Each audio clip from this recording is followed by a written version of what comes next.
On se retrouve pour une nouvelle session d'information. Mesdames et messieurs, bienvenue dans ce journal sur Mondico Télévision dont voici les grandes lignes.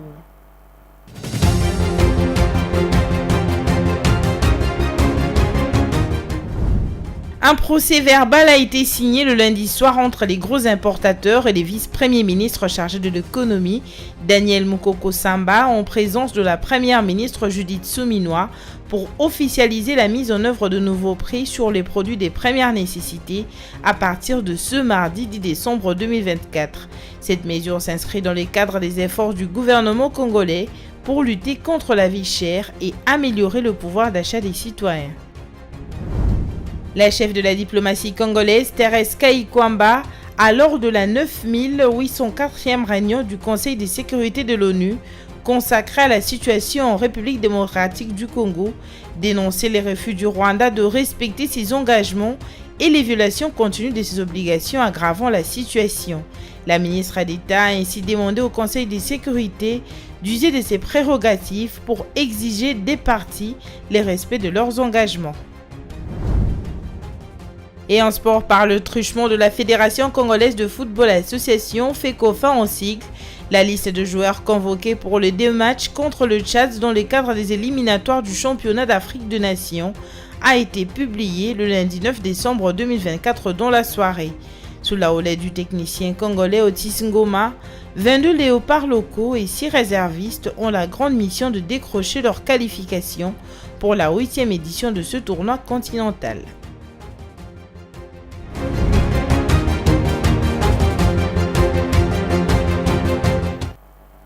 Mesdames et messieurs, bonsoir. Commençons ce journal avec la Chambre basse du Parlement qui a adopté lors de la plénière du lundi 9 décembre 2024 le rapport de la commission ad hoc sur l'insalubrité, les constructions anarchiques et les embouteillages dans la ville de Kinshasa. Déclaré recevable par la majorité des députés nationaux présents à l'hémicycle, les recommandations de ce rapport seront envoyées au gouvernement congolais pour application. Les détails dans cet élément. Le rapport de la commission ad hoc sur l'insalubrité, les constructions anarchiques et les embouteillages dans la ville de Kinshasa a été présenté devant la représentation nationale le lundi 9 décembre 2024 lors de la plénière présidée par le premier vice-président, le professeur Jean-Claude Chilombaye. Cette commission, qui avait été mise sur pied à la suite d'une motion d'information du député national Léonard Chiokitundu, a dans son rapport fait 3 principales propositions des recommandations en termes d'action ou des mesures de politique publique. Il s'agit, a fait savoir le président de la commission, le député national Matata Ponyo Mapon, des actions à impact visible et immédiat, des actions à impact atténuant ou conjoncturel et des actions à impact structurel. De prime abord, je voudrais remercier la plénière pour avoir décidé d'instituer cette commission spéciale en charge de 3 questions fondamentales. La première, l'insalubrité. La deuxième, les constructions anarchiques. Et la troisième, les embouteillages. Kinshasa, la capitale, considérée aujourd'hui comme la ville la plus sale du monde, celle qui, il y a quelques années, quelques décennies, était Kinshasa la belle, ne mérite pas de rester dans cet état. Nous avons utilisé une méthode scientifique pour déterminer les facteurs causaux, les facteurs aggravants et les facteurs entravants. Ce qui nous a permis de proposer des solutions à la fois à court terme, mais aussi des solutions à long terme. Mais nous ne manquerons pas de parler des solutions immédiates. Après plus de 3 heures de débat, la plénière, à travers un vote, a adopté ce rapport dont les recommandations seront envoyées au gouvernement pour application. D'autre part, signalons que l'examen de la motion de censure initiée contre le ministre des Infrastructures et Travaux publics, Alexis Guizaro, attendu lors de cette même plénière, n'a pas eu lieu suite à son absence constatée par la plénière. L'absence de ce membre du gouvernement est justifiée par une mission de travail qu'il a effectuée depuis le 5 décembre dernier, dont l'ordre des missions a été signé en bonne et due forme par la première ministre Judith Suminwa. Et le chef de l'État est attendu ce mercredi 11 décembre 2024 devant le Parlement réuni en congrès pour la 6e fois depuis son accession au pouvoir. Il s'appliquera à cet exercice annuel afin de dresser un bilan de l'année et annoncer les grandes orientations pour l'avenir. Avant cet oral, le président de la Chambre basse du Parlement, Vital Kamerhe, a échangé avec le chef de l'État pour les préparatifs. Images et commentaires.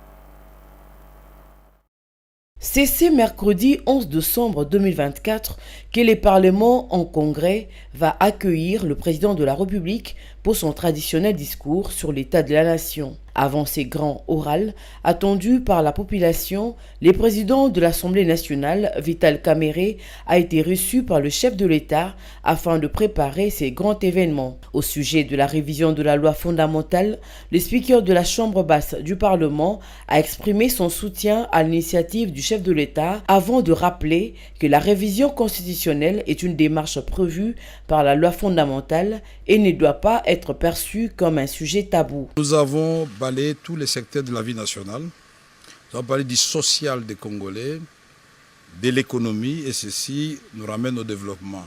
Bref, on a passé en revue les 145 territoires. En ce qui concerne la révision constitutionnelle elle-même, je voudrais rappeler aux uns et aux autres, évoquer cette question, ce n'est pas un tabou. C'est dans la même constitution, à l'article 218, où l'on prévoit le mode de sa révision et qui sont habilités à prendre une telle initiative. Au numéro 1, c'est indiqué le président de la République. Au numéro 2, c'est le gouvernement réuni en conseil des ministres. Au numéro 3, c'est chacune des chambres du Parlement par la moitié de sa composition, c'est-à-dire la moitié des députés, la moitié des sénateurs. Au numéro 4, c'est la population congolaise par une pétition de 100 000 personnes. Mais alors, où est le péché? Je ne vois pas où est le péché. Nous sommes toujours dans la légalité constitutionnelle. Mais maintenant, quand on commence à réfléchir, certains préfèrent réfléchir à haute voix, d'autres à voix basse. Certains préfèrent aller trop vite en besogne, ce que le président n'a demandé à personne. Le président de la République a indiqué qu'il va mettre en place une commission constitutionnelle qui sera chargée, multidisciplinaire, qui sera chargée de réfléchir sur cette question. Mais cette commission n'est même pas encore mise en place et n'a pas encore réfléchi. Mais il y a des gens qui ont le don de lire ce qui viendra. Mais cette commission, on ne dira pas que c'est une commission seulement de la majorité. C'est une commission qui va réunir toutes les forces politiques et les forces vives de la nation. Après sa rencontre avec Félix Tshisekedi au Palais de la Nation, Vital Kamerhe appelle à un débat serein et inclusif. Et dans un autre chapitre, l'Inspection générale des finances, IGF en sigle, a organisé une conférence internationale consacrée à la lutte contre la corruption le lundi 9 décembre 2024 à Kinshasa, capitale de la RDC, sous le patronage du chef de l'État, Félix-Antoine Tshisekedi. Cette conférence s'est tenue à l'occasion de la Journée internationale de lutte contre la corruption, célébrée chaque 9 décembre, sous le thème « S'unir avec la jeunesse contre la corruption, former l'intégrité de demain ». Ces thèmes s'adaptent à la réalité de la RDC où l'IGF veut mobiliser la jeunesse congolaise et africaine à s'investir dans la lutte contre la corruption en RDC et en Afrique pour des lendemains meilleurs. Suivez. Le monde a célébré le lundi 9 décembre 2024 la Journée internationale de lutte contre la corruption. S'unir avec la jeunesse contre la corruption, former l'intégrité de demain est le thème international de cette journée. Avec 1,9 million de jeunes dans le monde, la lutte contre la corruption s'avère importante pour l'avenir de près d'un quart de la population mondiale. Voilà qui justifie l'importance accordée à cette célébration par l'Inspection générale de finances de la République démocratique du Congo en organisant une conférence commémorative de lutte contre la corruption sous le thème national et africain, mobiliser la jeunesse africaine dans la lutte contre la corruption pour les lendemains meilleurs. Jules Alinguete, inspecteur général chef de service de l'IGF, a rappelé que le combat mené par son institution, c'est pour lutter contre ce fléau qui est un phénomène social, politique et économique complexe qui touche tout le pays. De ce fait, elle ralentit les développements économiques et contribue à l'instabilité gouvernementale. Une redynamisation et une revitalisation de toutes les structures de lutte contre la corruption dans notre pays a été entamée, à savoir la Cour des comptes, l'Agence pour la prévention de la lutte contre la corruption APLC, la Cellule nationale des renseignements financiers CENAREF, ainsi que l'Inspection générale des finances. Tout récemment, un département d'intelligence économique et financière a été mis en place. Pour répondre aux attentes de son Excellence, Monsieur le Président de la République, chef de l'État, les secrétaires exécutifs du Forum des inspections générales d'État et institutions assimilées d'Afrique, FIGE, et inspecteur général de Djibouti, a salué la présence du chef de l'État congolais à ces assises, ce qui démontre son attachement et sa détermination à lutter contre les antivaleurs en général et la corruption en particulier. Il a souligné que l'inspection générale de finances de la RDC occupe une place prépondérante dans ce forum où son inspecteur général a été porté à la vice-présidence du comité directeur. L'inspection générale des finances de la République démocratique du Congo est un membre important des FIGE qui occupe une place prépondérante dans notre organisation ces dernières années. Et c'est d'ailleurs en reconnaissance de sa contribution active au Forum des inspections générales d'État d'Afrique et au bilan impressionnant de ses réalisations en République démocratique du Congo que la 9e Assemblée générale qui s'est tenue à Luanda en octobre 2024 a élu l'inspecteur général des finances, M. Jules Alinguete, à la fonction de vice-président du comité directeur. Le chef de l'État congolais, Félix Tshisekedi, qui a appelé à l'action pour lutter contre la corruption, a déclaré que le thème choisi par le continent africain a tout son sens, car la jeunesse est la clé de voûte de lutte contre la corruption. Il est d'autant plus douloureux de constater que, bien souvent, ce sont les plus vulnérables qui en payent le prix fort.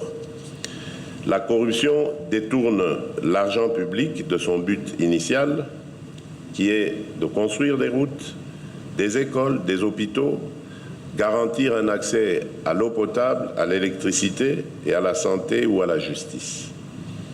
Les fonds destinés aux programmes de formation, aux initiatives en faveur de la jeunesse, se perdent dans des canaux opaques, privant ainsi nos enfants et nos étudiants du bagage dont ils ont besoin pour porter le flambeau du futur.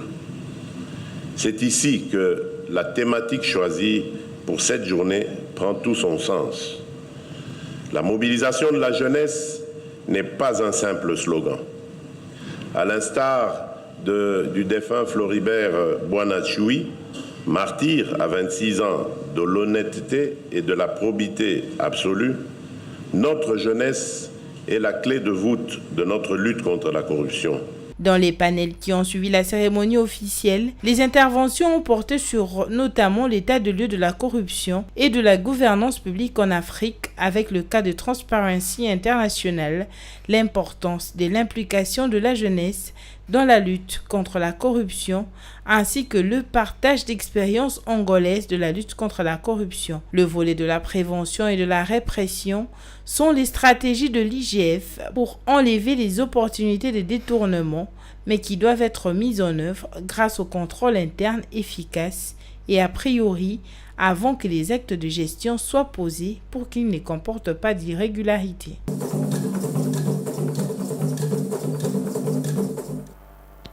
Et de ce mardi 10 décembre 2024, les ménages congolais peuvent espérer un mieux-être socio-économique avec une baisse significative des prix de biens de première nécessité sur l'ensemble du territoire national. Une initiative cruciale qui répond à l'angoisse ressentie par la population face à la vie chère, véritable fléau économique. Vini Gali Junior pour les détails. Les principaux importateurs du pays, en collaboration avec la Fédération des entreprises du Congo, FEC, ont signé des accords à la primature sous l'égide de la première ministre Judith Suminwa. Cette rencontre qui s'est tenue le lundi 9 décembre 2024 a été marquée par la forte annonce des réductions de prix des produits essentiels tels que le poisson salé, le lait, le sucre, la viande, les cuisses de poulet et le riz. Le gouvernement a également confirmé sa décision de réduire certains prélèvements fiscaux, permettant ainsi aux consommateurs de bénéficier de prix plus accessibles. Par cette initiative, la chef du gouvernement fait respecter un des engagements du chef de l'État, Félix Tshisekedi, de redonner aux Congolais leur pouvoir d'achat et de lutter efficacement contre la vie chère. Que le chef de l'État avait voulu, c'est des mesures courageuses du gouvernement pour agir sur ces prélèvements, certains justifiés, d'autres un peu moins, afin de redonner du pouvoir d'achat à la population. C'est ce que nous avons fait. Les prix vont baisser à partir de demain. Je serai moi-même sur le terrain demain pour aller le constater. Et le ministère de l'économie va continuer ce travail pour s'assurer que la baisse au niveau des grossistes se répercute jusqu'au niveau des détails. La réponse des acteurs économiques, notamment du secteur pétrolier, est déjà perceptible avec une diminution de prix entraînant une stimulation de la consommation et redynamisant ainsi l'économie nationale. Des accords salués par les importateurs du pays en collaboration avec la Fédération des entreprises du Congo. Nous avons travaillé pendant 3 mois avec le vice-premier ministre de l'économie et son cabinet. Et aujourd'hui, nous sommes très heureux. Nous sommes arrivés à un bon résultat qui arrange. J'espère qu'elle va produire ses effets et qu'elle va satisfaire la population. Nous nous sommes engagés devant Madame la Première ministre, devant le vice-premier ministre de l'économie, à réduire certains produits de première nécessité. Nous allons les réduire à la baisse et nous allons continuer. Ainsi, alors que le vice-premier ministre s'est engagé à s'assurer de l'implémentation rapide de ces mesures dès le lendemain, le pays se trouve à un tournant important. Le Congo s'avance vers une société plus équitable, fondée sur des bases solides, où chaque citoyen peut espérer une vie décente à l'heure où le gouvernement prend résolument soin de son peuple. Et la première ministre Judith Suminwa a procédé ce mardi 10 décembre 2024 au lancement du Forum régional des pays de communauté des États de l'Afrique centrale sur l'enseignement et la formation technique et professionnelle, EFTP en sigle. Il s'agit d'une rencontre de haut niveau organisée par le Bureau du pays de l'Organisation des Nations Unies pour l'éducation, la science et la culture, UNESCO, en collaboration avec le ministère national de la formation professionnelle. Regardez. Ces concertations sont axées sur le thème « L'EFTP face au défi de l'employabilité de jeunes en Afrique centrale. Quelles perspectives pour la réalisation de l'objectif durable de développement 8 ?» L'objectif principal de ces forums est de développer une stratégie régionale pour le développement de l'EFTP en Afrique centrale en vue d'améliorer la transmission des compétences d'employabilité, le programme pour répondre aux demandes des transitions numériques et vertes, ainsi que la mobilité de jeunes au sein des États membres de la CEAC. Dans son allocution, la Première ministre a réitéré l'engagement de son gouvernement à faire de la formation professionnelle un pilier majeur de la croissance économique et de l'amélioration de la qualité de vie de la population, ce qui explique, à en croire la chef du gouvernement, des réformes ambitieuses initiées par son gouvernement. Conscient des enjeux et du rôle crucial de ce secteur dans le développement socio-économique de notre pays, mon gouvernement, sous l'impulsion de la vision définie par le président de la République,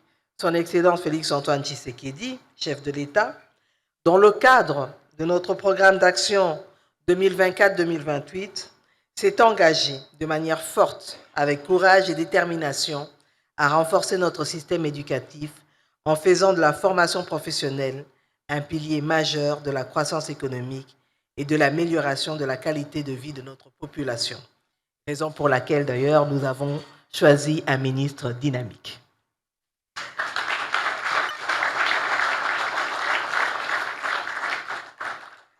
Cet engagement pour le développement de notre capital humain est porté par une série de réformes ambitieuses pour la transformation de notre système d'éducation et de formation, en particulier dans le domaine technique et professionnel. Le ministre de la formation professionnelle Marc Ekila tient aux résolutions de ces assises pour l'avenir de l'EFTP. Notons que cette rencontre réunit des experts des institutions d'enseignement et de formation publique et privée, des institutions du monde économique et des finances, de partenaires au développement, des universitaires, des chercheurs, des entrepreneurs et des politiques pour réfléchir ensemble à la recherche d'approches alternatives et innovantes pour une meilleure prise en compte de la formation professionnelle et qualifiante de jeunes, aussi bien dans le secteur formel que non formel en Afrique centrale. Dans son programme d'action, le gouvernement souminois a fait de la formation professionnelle un levier important pour l'employabilité de la jeunesse. En son pilier 4, il est notamment prévu la construction et le renforcement des centres de formation professionnelle et d'apprentissage de métiers pour contribuer à l'éradication de la délinquance et au chômage des jeunes.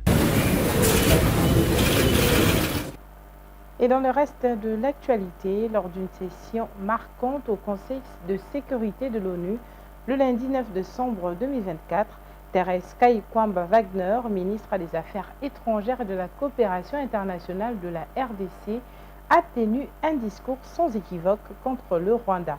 Elle a dénoncé l'inaction de ce dernier dans le cadre du mécanisme de vérification ad hoc renforcé visant à veiller au respect du cessez-le-feu dans l'est du pays, une région en proie à de nombreux conflits. Suivez.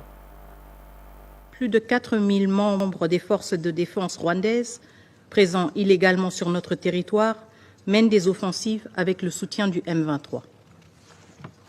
Ces actes constituent une agression planifiée et préméditée en violation manifeste de la Charte des Nations Unies, de l'acte constitutif de l'Union africaine et des principes fondamentaux du droit international. Les conséquences sont accablantes. Le massacre de Kishiché, le 29 novembre 2022, incarne les atrocités perpétrées avec des exécutions sommaires et des viols infligés à des civils.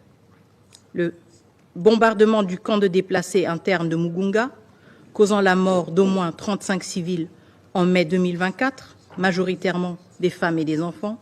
Et hier encore, dimanche 8 décembre, le bombardement de l'école Bungeni à Luofu, dans le territoire de Lubero. Ces violences ont conduit à des déplacements massifs. Près de 3 déplacés sur 4 en RDC cette année sont liés au conflit avec le Rwanda et le M23, exacerbant une crise humanitaire déjà dramatique. La MONUSCO doit poursuivre son partenariat avec la République démocratique du Congo dans le contexte du programme de désarmement, démobilisation, relèvement communautaire et stabilisation, PDDRCS, en contribuant à ce que ces initiatives soient durables et transparentes. Le renouvellement de ce mandat représente donc une occasion cruciale de tirer les leçons des approches passées tout en répondant aux réalités actuelles. Une reconnaissance explicite des dimensions internationales du conflit, couplée à une transition coordonnée, permettra de consolider les acquis et de garantir que la MONUSCO laisse un héritage durable pour la paix et la sécurité. Et rendons-nous à présent dans la province du Kasaï oriental, au centre de la République démocratique du Congo, où la vente des aliments de première nécessité, tels que les haricots, les riz, le maïs, l'huile de palme et braise, est devenue timide sur le marché de la ville de Mbujimaï. Les vendeurs trouvés dans un marché de la ville se plaignent du manque d'engouement des clients pour acheter leurs marchandises et une ambiance inhabituelle à 2 semaines de fête de fin de l'année. Les commerçants pensent que la faillite des entreprises minières, le délabrement des routes, des dessertes agricoles conduisant vers des villages environnants et la situation économique difficile sont à la base de cette crise. Les détails dans cet élément. La ville de Mbujimaï, chef-lieu de la province du Kasaï oriental, fait face à une situation particulière à quelques semaines de fête de fin d'année. Une baisse significative de la demande en denrées alimentaires de première nécessité sur le marché s'est fait sentir. Le marché de Dibindi, qui regroupe une multitude de commerçants et des clients de la ville, n'est plus le lieu animé qu'il était autrefois. Les vendeurs, principalement des femmes, se retrouvent souvent avec des stocks invendus à la fin de la journée. Pour cette commerçante, les routes agricoles posent problème. Elle lance un appel aux autorités de la province pour la réhabilitation de ces routes qui vont faciliter l'accès aux denrées alimentaires qui proviennent des paysans à des prix abordables pour toutes les bourses.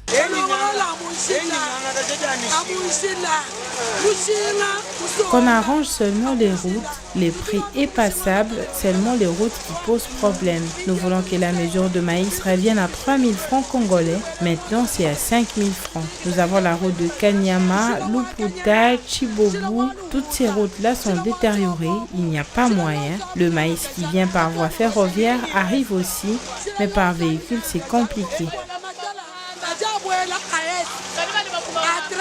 Le problème de la timidité des achats touche non seulement les vendeurs des céréales, mais aussi ceux d'autres produits essentiels comme l'huile de palme. Ces derniers temps, le marché est difficile. Depuis qu'on a étalé les choses le matin, personne n'achète. Les bidons jaunes, tout comme les autres récipients, rien ne marche.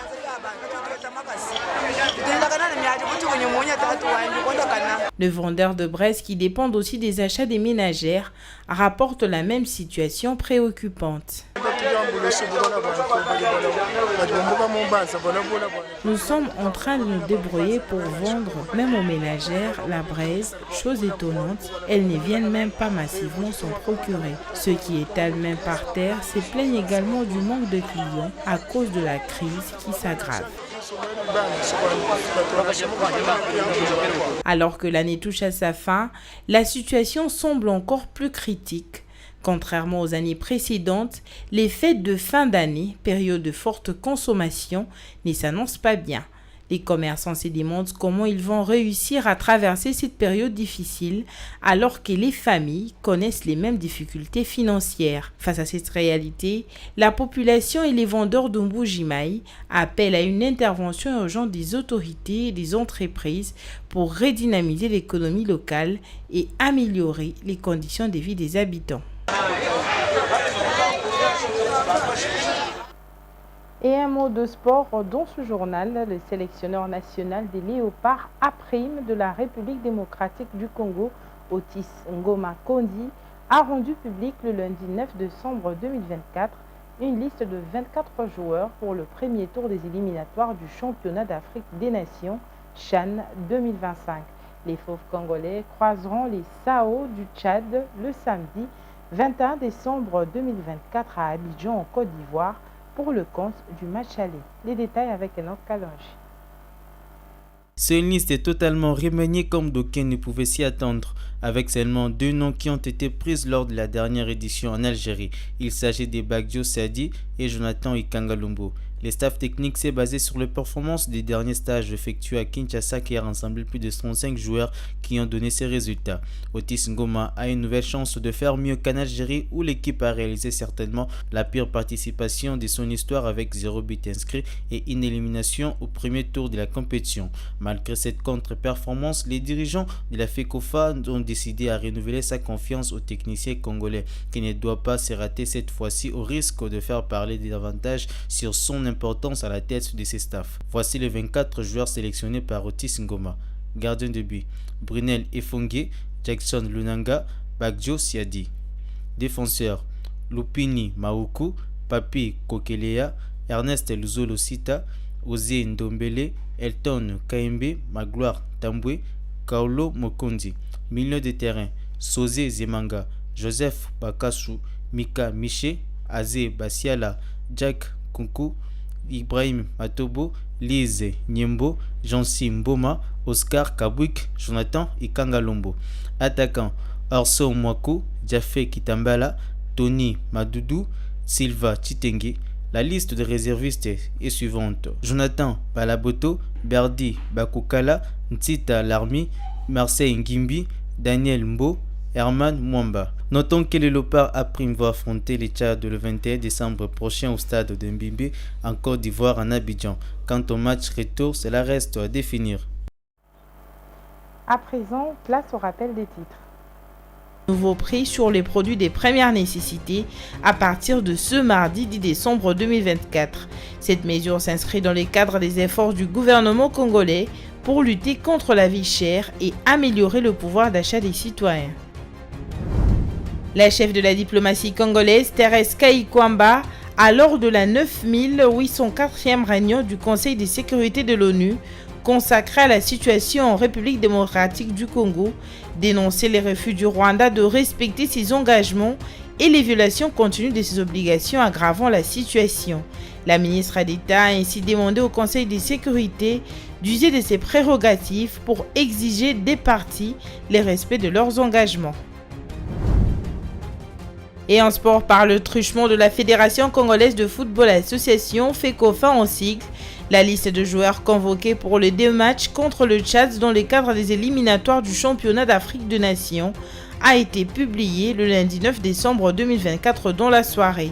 Sous la houlette du technicien congolais Otis Ngoma, 22 léopards locaux et 6 réservistes ont la grande mission de décrocher leur qualification pour la 8e édition de ce tournoi continental.